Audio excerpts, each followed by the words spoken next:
नमस्कार. द्राक्ष खायला सगळ्यांनाच आवडतात, पण त्याच्यावर लागलेली पावडर ही कशी साफ करायची हे आज आपण या व्हिडिओमध्ये बघणार आहोत. सर्वात आधी तर ज्या पण द्राक्षांना हे अशा प्रकारचे जे डाग असतील, हे प्राणी किंवा पक्ष्यांच्या चोचीचे असू शकतात, तर ती टाकून द्यायची. तुम्ही बघू शकता माझ्या हातावर किती पावडर लागलेली आहे.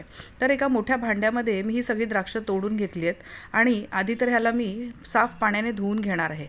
नंतर दुसरं पाणी टाकून त्यामध्ये मी 1 चमचा मीठ, थोडासा खाण्याचा सोडा आणि अर्धा चमच हळद घातलेली आहे.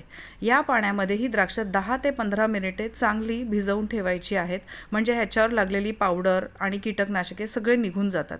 त्यानंतर ते पाणी बदलून एका वेगळ्या पाण्याने ही द्राक्ष स्वच्छ अशी, तुम्ही बघू शकता मी कशी साफ करते, तशी धुवून घ्यायची.